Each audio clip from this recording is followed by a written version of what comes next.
दोस्त मोहम्मद खोसा साहब हमें ज्वाइन कर चुके हैं, तो पहले उनसे उनकी सूरत हाल पूछते हैं। दोस्त मोहम्मद खोसा साहब, अस्सलाम वालेकुम, welcome to the show. Thank you very much जी।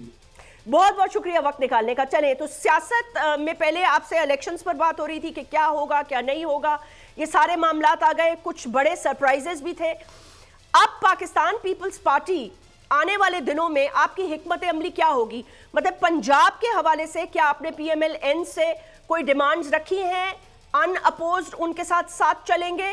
और वफाक के हवाले से ये जो MQM पाकिस्तान की भी कुछ खबरें आ रही हैं, इस पर भी कमेंट कर दीजिएगा। 17 सीटें 6 वजारतें।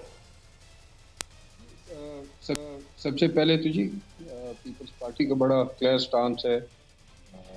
जरदारी साहब ने और बिलावल साहब ने जो कमेटीज फॉर्म की थी at the federal level and at the provincial level जी, उनकी मुलाकातें जो हैं वो PMLN की कमेटी के साथ होती रही। उनमें बहुत सारे मामला जो हैं वो तय हो गए, जिनमें सबसे पहली चीज़ जो ये थी कि we are not going to be part of the federal cabinet and हुकूमत साजी का हिस्सा रहेंगे, लेकिन हुकूमत का हिस्सा नहीं बनेंगे।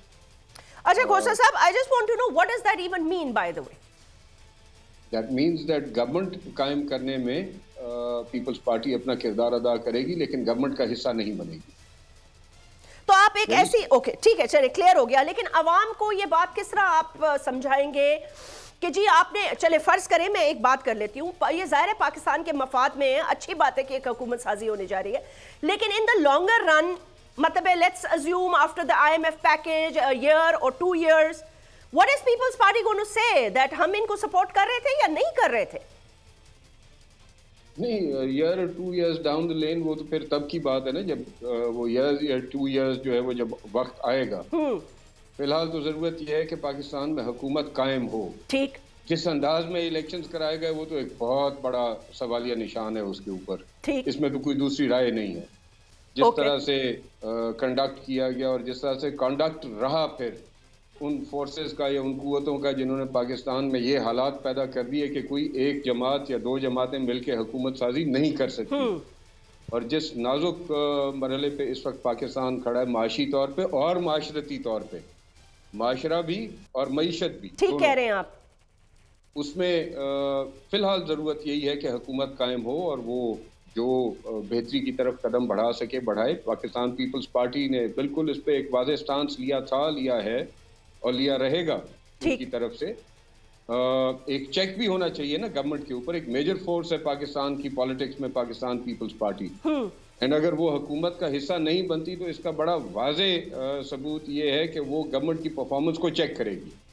अगर गवर्नमेंट की परफॉर्मेंस कहीं पे फॉल्टर कर रही होगी तो वहां पे पीपल्स पार्टी अपना किरदार अदा करेगी। अगर वो गवर्नमेंट का हिस्सा होगी तो जिस तरह से ये पिछले 16 महीनों के अंदर बहुत सारे कॉम्प्रोमाइजेस रहे, we'll have to admit that, हम उसे रूगर्दानी नहीं कर सकते। गवर्नमेंट का हिस्सा होने की वजह से बहुत सारे कॉम्प्रोमाइजेस करने पड़े, ठीक, लेकिन जहाँ पे जरूरत पड़ी वहां पे आवाज भी उठाई। ठीक, जाहिर बात है हुकूमत से बाहर रह के हुकूमत पे चेक रखना जो है वो ज्यादा मुअस्सर होगा बजाय इसके कि हुकूमत का हिस्सा रह के और फिर उस पर बात की। चलें ठीक है, तो लेट्स से कि फिर मेजर प्लेयर्स जो होंगे इस गवर्नमेंट को चलाने के लिए वो मुत्तहिदा कौमी मूवमेंट पाकिस्तान और PMLN होगा, बिकॉज आपका सपोर्ट होगा on bill to bill, issue to issue basis, and obviously आप जब चेक रखने की बात कर रहे हैं तो your part support and part opposition, let's put it that way.